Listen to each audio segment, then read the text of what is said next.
Rumor itu sangat kejam. Oleh Sutanto.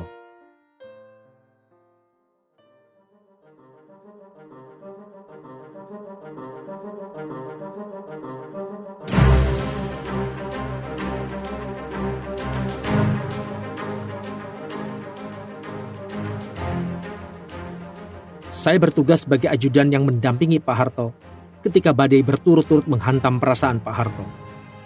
Mulai saat Ibu Tin wafat secara mendadak, berlanjut hingga kemelut politik dan ekonomi pada tahun 1998. Pada hari Jumat, 26 April 1996, sore menjelang gelap, Pak Harto dan rombongannya memancing di perairan sebelah barat Anyer. Hanya 2 ekor ikan berhasil ditangkap. Pak Harto sempat menyeletuk. Ini kok tidak seperti biasanya ya? Ketika itu, tidak ada firasat buruk apapun. Baru beberapa hari kemudian, saya menyadari hal itu mungkin pertanda menjelang wafatnya Ibu Negara. Karena cuaca mendadak semakin tidak bersahabat, segera pada sore harinya, kapal yang membawa Pak Harto terpaksa cepat merapat ke kapal TNI Angkatan Laut yang lebih besar. Itu merupakan pengamanan standar untuk pemimpin negara dengan status VVIP atau Very Very Important Person. Karena gelombang semakin besar dan angin berhembus semakin kencang, dengan alasan keselamatan, semua tamu penting pindah ke kapal Angkatan Laut. Saat-saat terakhir Ibu Tin. Setelah badai reda, di pagi hari Sabtu itu, Pak Harto memutuskan pulang ke Jakarta. Saat Pak Harto pergi memancing di perairan Selat Sunda itu, Ibu Tin memiliki aktivitas sendiri. Beliau mengunjungi sentra pembibitan buah Mekarsari. Agaknya Bu Tin terlalu asyik dan bergembira melihat-lihat banyaknya tanaman yang tengah berbuah. Bu Tin lupa bahwa sebenarnya beliau tidak boleh berjalan terlalu lama dan jauh. Hal itu untuk menjaga kesehatan Ibu Tin yang tengah mengidap penyakit jantung. Ketika Pak Harto kembali ke kediamannya dan bertemu Ibu Tin pada sore harinya, suasana berlangsung seperti biasa. Hanya, pada waktu itu, Ibu Tin harus banyak istirahat karena kelelahan. Baru pada minggu dini hari sebelum subuh, sekitar pukul 04.00, Ibu Tin mendapat serangan jantung mendadak. Ibu Negara nampak sulit bernafas. Dalam kondisi genting, segera diputuskan untuk membawa Bu Tin ke RSPAD Gatot Subroto, tempat beliau sebelumnya beberapa kali menjalani pemeriksaan. Saya melihat dokter kepresidenan Hari Sabardi memberi bantuan awal pernafasan dengan tabung oksigen. Saya sendiri turut membawa Ibu Negara dari rumah ke mobil dan selanjutnya ke RSPAD. Saat itu, selain Pak Harto, Mas Tommy dan Mas Sigit ikut mendampingi. Setelah berbagai upaya penyelamatan medis dilakukan oleh tim dokter, Allah Subhanahu wa Ta'ala berkehendak lain atas insan ciptaannya. Sekitar pukul 5:10, Ibu Tin menghembuskan nafas terakhir dan meninggalkan berbagai kenangan kepada seluruh rakyat Indonesia. Saya saksi hidup. Pada saat-saat terakhir itu, Pak Harto terus mendampingi Bu Tin di rumah sakit. Saya menyaksikan langsung bagaimana Pak Harto mengalami kesedihan yang amat mendalam. Bagaimanapun, seseorang pasti sedih kehilangan pendamping hidupnya selama puluhan tahun. Bu Tin telah banyak berkorban dan menemani Pak Harto dalam suka dan duka. Namun dalam keadaan itu, Pak Harto tetap nampak tegar, tenang, dan tabah.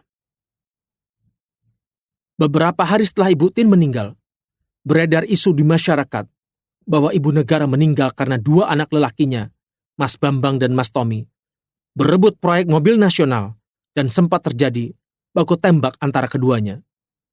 Salah satu tembakan diisukan mengenai Ibu Tin. Itu adalah rumor dan cerita yang sangat kejam dan tidak benar sama sekali. Saya saksi hidup yang menyaksikan Ibu Tin terkena serangan jantung mendadak, membawanya ke mobil, dan terus menunggu di luar ruangan saat tim dokter RSPAD melakukan upaya medis. Saya berharap jangan sampai rumor tidak benar itu tetap dipercaya oleh sebagian orang yang hingga kini terus menganggapnya benar. Memilih jalan yang luhur. Menjadi ajudan presiden antara 1995-1998 membuat saya bisa melihat langsung bagaimana sikap, pergulatan batin, dan tindakan Pak Harto menjalani hari-hari terakhirnya sebagai presiden. Tanpa ambisi untuk memperpanjang kekuasaan, Pak Harto dengan rasional lebih mengedepankan aspirasi rakyat, menjunjung tinggi demokrasi, dan menghormati hukum. Ketika itu, bisa saja Pak Harto dengan kekuatan yang ada menyelesaikan persoalan secara keras dan mengesampingkan demokrasi. Namun Pak Harto lebih memilih jalan yang lebih luhur, yakni menyelamatkan semua pihak, baik yang masih setia maupun yang telah meninggalkannya. Pak Harto rela berhenti demi keutuhan bangsa. Dengan tidak adanya perpecahan, bangsa Indonesia bisa menapaki perjalanan sejarahnya secara lebih ringan. Itu menjadi poin penting bagaimana Pak Harto sesungguhnya bisa dinilai sebagai bapak bangsa dengan segala kelebihan dan kekurangan yang telah ditinggalkannya. Sayang, tidak dicerna. Mengedepankan kepentingan dan kemajuan bangsa serta memperhatikan rakyat, sepanjang pengamatan saya, adalah salah satu aspek yang dipegang teguh oleh Pak Harto.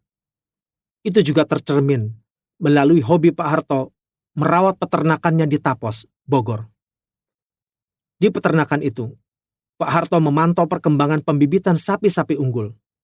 Sentra pembibitan itu ditujukan untuk menciptakan swasembada daging sapi secara bertahap, juga agar para peternak sapi bisa mendapatkan sapi unggul tanpa tergantung pada pasokan negara lain. Sayang, misi mulia Pak Harto itu tidak dicerna sepenuhnya dan tidak diteruskan. Buku catatan Pak Harto. Pak Harto adalah pemimpin yang punya prinsip dan konsisten. Tidak ada keputusan yang bertentangan antara yang satu dengan yang lain, atau antara yang terlebih dahulu diambil dengan yang baru diputuskan. Sepertinya hal itu tidak terlepas dari kebiasaan Pak Harto menulis dan mencatat setiap masukan atau keputusan dalam sebuah buku khusus. Buku itu memuat segala hal yang penting secara sistematis. Bahkan Pak Harto memberi daftar urut dan memisahkan bagian per bagian berdasarkan siapa menterinya atau apa topik permasalahannya. Dibantu catatan dari buku itulah, Pak Harto sebagai presiden dan kepala negara bisa melihat kemajuan atau progres berbagai masalah yang tengah dihadapi oleh pemerintah. Kebiasaannya mencatat membuat Pak Harto bisa dinilai sebagai seorang administrator yang baik dan teliti. Tenggelam di tumpukan map. Biasanya, setiap pagi, Pak Harto sudah siap pukul 07.30 berangkat ke Istana Negara. Kalau tidak ada acara kenegaraan, Pak Harto sudah pulang pada siang hari menjelang sore. Meskipun sudah di rumah, namun Pak Harto masih menerima minimal 5 pejabat dari sore hingga malam hari. Bahkan setelah makan malam, jika ada pejabat yang hendak memberi laporan, Pak Harto masih menerima. Waktunya bisa sampai jam 22.00 hingga 23.00. Setelah tidak menerima tamu lagi, saat orang-orang kebanyakan mungkin sudah tertidur lelap, Pak Harto masih membaca surat-surat masuk. Tingginya tumpukan surat dan map bisa mencapai 40 cm. Jika orang masuk dan melihat meja kerjanya yang penuh dengan dokumen, ia akan menyaksikan Pak Harto seakan tenggelam dalam tumpukan map. Kadang muncul rasa iba dalam benak saya, karena Pak Harto tidak jarang baru menyelesaikan pekerjaannya hingga pukul 2 pagi. Setelah itu, sebelum beranjak tidur, Pak Harto selalu sholat tahajud. Jika sudah mengantuk dan ada beberapa surat atau map yang belum dibuka, Pak Harto selalu bangun subuh, kurang lebih pukul 4.00 untuk menyelesaikannya. Beliau tidak pernah menunda-nunda pekerjaan. Jadi, pagi harinya sudah pasti turun disposisi kepada menteri dan pejabat terkait, sebagian besar melalui Mensesnek. Orang-orang yang dipercaya. Sikap lain yang menarik dari Pak Harto adalah menghargai pendapat dan masukan dari siapapun. Beliau selalu sabar mendengarkan dan tidak pernah memotong pembicaraan orang lain. Hal itu bukanlah hal yang mudah dilakukan karena kebanyakan pemimpin atau yang memiliki kedudukan tinggi memiliki kebiasaan memotong pendapat atau masukan orang lain. Oleh karena itu, dalam menangani masalah, Pak Harto selalu berusaha objektif dan bijaksana. Karena selain mendapat informasi dari lembaga-lembaga resmi, intelijen, pemberitaan di media massa, beliau juga menerima masukan yang lengkap, baik secara formal, dari lembaga lain, dan informal dari orang-orang yang bisa dipercaya. Garis lunak dan garis keras. Pak Harto bisa dibilang sesepuh politik di kawasan Asia. Dari sejumlah agenda dan kebijakan politik luar negeri yang diikuti Pak Harto, banyak kesepakatan bersama antar negara yang akhirnya mengacu pada pendapat beliau. Setiap kali menghadiri acara multilateral, Pak Harto selalu tahu duduk persoalan sebenarnya dari masalah yang dihadapi oleh sejumlah negara. Kemudian, ia memilih strategi yang terbilang unik dalam menghadapi pihak yang pro dan kontra atas sesuatu hal. Beliau pasti akan memetakan dulu mana pihak yang pro dan kontra dan membaginya menjadi lebih terperinci berdasarkan militansinya. Mereka dimasukkan ke dalam kelompok lunak, setengah keras, atau garis keras. Strategi selanjutnya, melobi kelompok lunak terlebih dahulu. Setelah kesepakatan atau komitmen dari kelompok lunak dicapai, barulah gerilya dalam tanda petik pada kelompok setengah keras dilakukan. Dengan berbagai pendekatan, akhirnya perbedaan pendapat yang tidak terlalu tajam bisa luluh. Kubu garis keras pun dirangkul dan digandeng demi kepentingan bersama. Kalau memang tidak mau, nantinya di sidang-sidang terbuka pun akan bisa luluh karena sebagian besar negara telah setuju dengan ide-ide yang dibawa Pak Harto.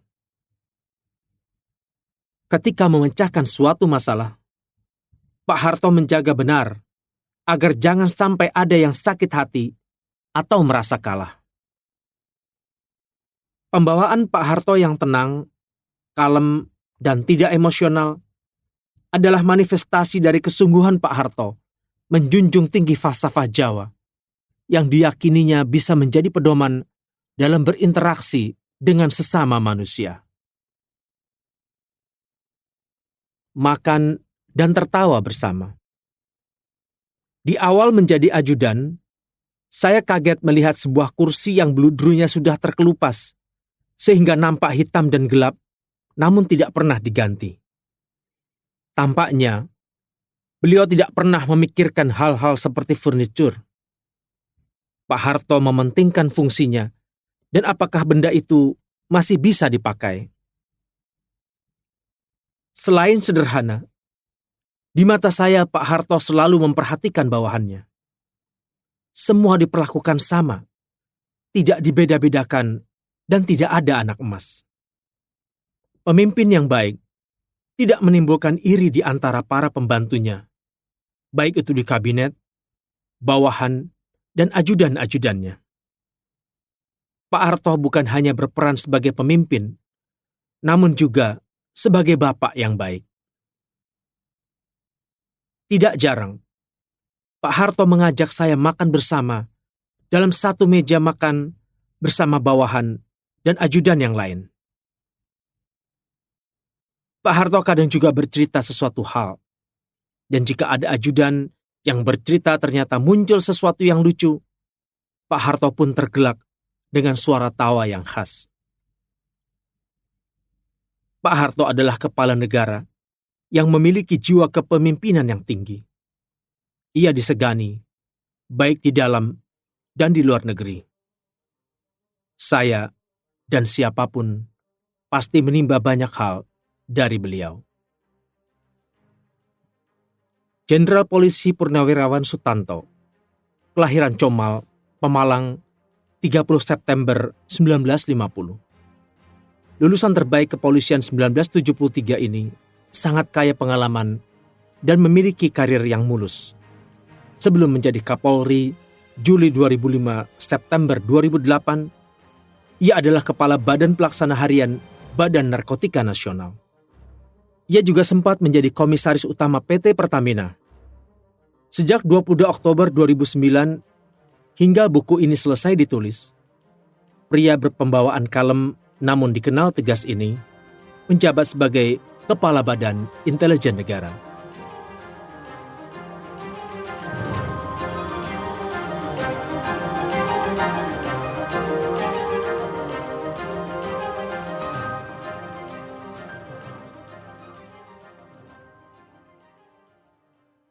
Semua ada solusinya. Oleh Suyono.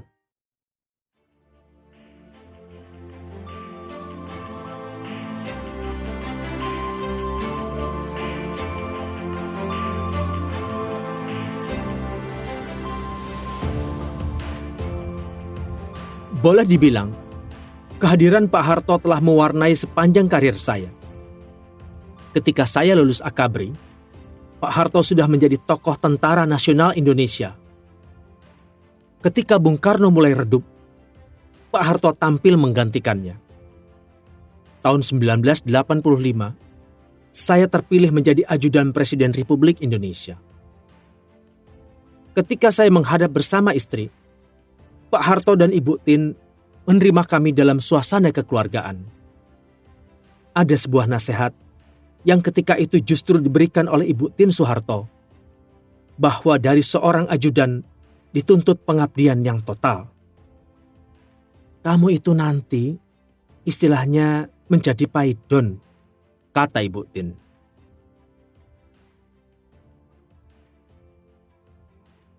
Paidon adalah tempat meludah sehabis makan sirih. Pekerjaan ini dikiaskan sampai demikian karena menjadi ajudan juga bisa berarti tempat umpatan jika terjadi apa-apa, atau sebagai tempat berkeluh kesah. Kalau ada apa-apa, ya marah-marahnya kepada ajudan. Itu memang sudah saya sadari sebagai risiko mengabdi kepada seseorang yang sangat penting bagi bangsa ini. Mengabdi kepada Presiden. Tidak neko-neko. Belum lama menjadi ajudan, saya menjatuhkan kacamata baca Pak Harto ke kolong mobil. Saya sibuk mencari-cari sembari deg-degan. Tetapi ternyata beliau tidak marah. Sebenarnya, menjadi ajudan Pak Harto itu paling gampang. Beliau tipe orang yang tepat waktu dan sangat disiplin. Setiap kali ada jadwal pertemuan, Pak Harto sudah bersiap-siap beberapa jam sebelumnya. Jadi kapan beliau bangun tidur, berpakaian, sarapan, hingga masuk mobil dan bekerja, semuanya sudah teratur rapi dan tepat waktu. Pak Harto juga tidak neko-neko, tidak banyak maunya, jadi mudah bagi tim pengamanan untuk mengamankannya. Dengan begitu, standar pengamanan dan protokoler dapat terlaksana secara optimal. Jika ada undangan pernikahan dan Pak Harto tidak bisa hadir di resepsi, beliau pasti akan hadir di kediaman atau pada akad nikah. Kalau itu pun tidak bisa, maka beliau akan menyampaikan surat. Pak Harto juga memperhatikan tempat. Jika undangannya di hotel, biasanya pasti ditolak. Mungkin beliau khawatir kehadirannya akan dikomersialkan atau dimanfaatkan untuk kepentingan tertentu. Jadi kami lebih mudah mengawasi dan mengamankan sesuatu karena Pak Harto memang tertib. Beliau memang berusaha agar kegiatan protokoler dan pengamanan kepresidenan tidak mengganggu acara yang lain. Dan sebaliknya, ia juga berusaha agar tidak menyengsarakan aparat pengamanan presiden akibat kegiatannya. Pak Harto adalah seorang yang tegas. Terkadang beliau juga marah. Seperti yang kita lihat ketika sempat terjadi kasus-kasus yang memang pelik, sehingga keluar kata-katanya seperti sontoloyo, gebuk, dan sebagainya. Tetapi menurut pandangan saya, hal itu masih dinyatakan sesuai dengan konteksnya. Yang tidak pernah Pak Harto lakukan adalah marah atau mengumpat secara langsung kepada seseorang. Peka terhadap kondisi psikologis anak buah. Selebihnya, Pak Harto lebih banyak terlihat santai, seperti ketika main golf atau ketika menerima tamu di luar acara kenegaraan resmi. Jika ada tamu ingin menghadap di luar jadwal, maka saya harus pintar-pintar mencari waktu senggangnya. Kadang-kadang, posisi saya sebagai ajudan menguntungkan juga. Saya selalu duduk di samping beliau agak ke belakang, jadi tidak menghadap langsung. Kalau berhadapan langsung, saya sering banyak salahnya karena gugup. Pak Harto juga peka terhadap kondisi psikologis anak buahnya, termasuk para anggota kabinet. Pernah suatu saat, ada salah seorang menteri yang menikah lagi karena istrinya meninggal. Entah kenapa, ada penolakan yang kuat dari kalangan para istri menteri terhadap ibu negara yang baru ini. Menjelang acara 17 Agustus, Pak Harto ditanya oleh protokol istana, apakah menteri yang beristri baru ini akan diundang juga? Agak pelik juga sebetulnya. Kalau tidak diundang, akan menimbulkan masalah yang tidak perlu. Mosok ada seorang menteri kabinet tiba-tiba tidak datang dalam acara 17 Agustus? Tetapi kalau diundang, akan menimbulkan hal yang tidak enak di kalangan istri menteri yang lainnya. Akhirnya, Pak Harto mengambil kebijakan begini. Tolong sang menteri tetap diundang, tetapi sarankan dia untuk keluar kota. Jadi saat 17 Agustus, menteri yang bersangkutan tidak ada di Jakarta, melainkan di luar kota. Saya kira itu solusi yang bijak. Pak Harto berusaha untuk mengambil keputusan yang menguntungkan semua pihak. Sampai ada seorang menteri yang selalu bilang, puas saya kalau sudah menghadap Pak Harto, karena selalu ada solusinya. Begitu katanya. Mau memperbaiki diri. Salah satu hal yang perlu dicatat dari Pak Harto adalah sikapnya terhadap kritik. Beliau memang sering menerima kritik yang memang membuat panas di kuping. Tetapi menurut saya, walaupun terlihat beliau itu kukuh pendiriannya, sebenarnya Pak Harto juga berkenan menerima kritik itu dan memperbaiki diri. Saya kira itu sikap yang demokratis. Ini saya lihat berbeda dengan sikap para politikus dan negarawan setelah Pak Harto. Sekarang, jika dikritik, mereka terlihat menerima dan mendengar kritik itu. Tetapi mereka sama sekali tidak menjalankan kritik itu. Tidak pula setidaknya mau memperbaiki diri. Tulislah di pasir dan pahatlah di batu. Pak Harto sama sekali jauh dari asal-asalan. Soal pajak misalnya. Ia tidak menerima jadi begitu saja, melainkan selalu membuat perhitungan sendiri. Berbagai kebijakannya sama sekali juga bukan asal dari usulan orang atau bawahan. Beliau mempunyai catatan-catatan khusus. Pak Harto juga seorang headhunter yang handal. Memilih langsung panglima, menteri-menteri, dan sebagainya. Pak Harto sangat memperhatikan anak buahnya, walaupun sudah tidak mengabdi langsung kepadanya. Buktinya, setelah selesai menjadi ajudan, saya masih dimonitor dan diperhatikannya. Setelah menjabat beberapa pos, Saya ditunjuk menjadi Pangdam Diponegoro, seterusnya diangkat menjadi Kepala Staf Umum TNI. Masa-masa itu semua berlangsung cepat dan tidak bertele-tele.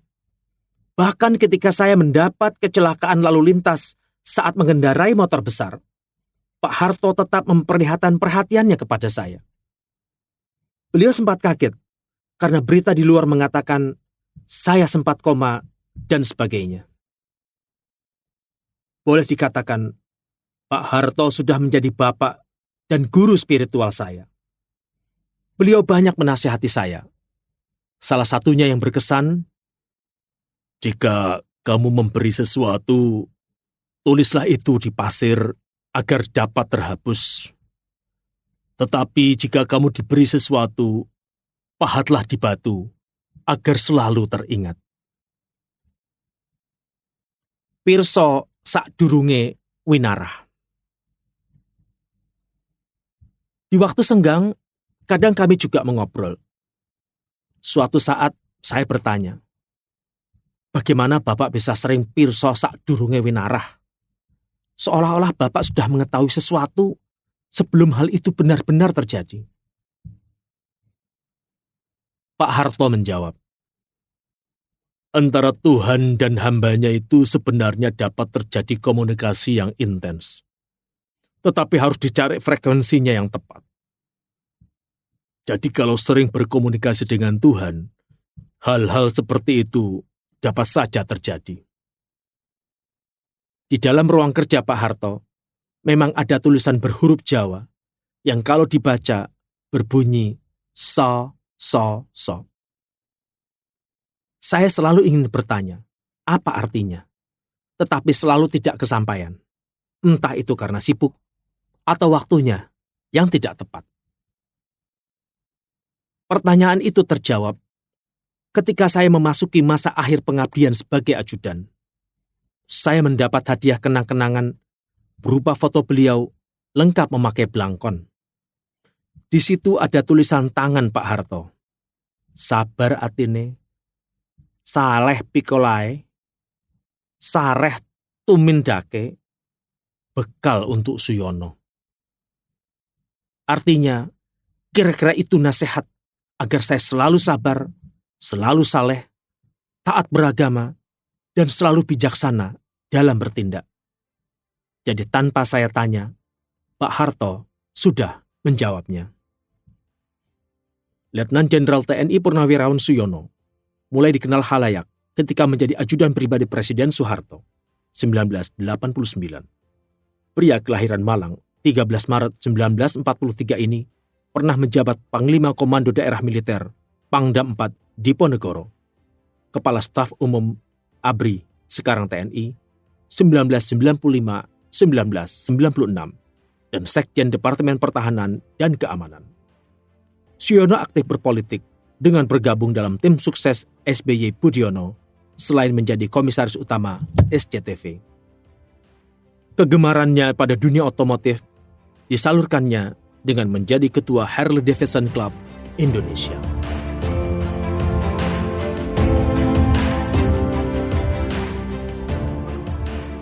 Dengarkan bagian selanjutnya hanya di channel Dengar Buku.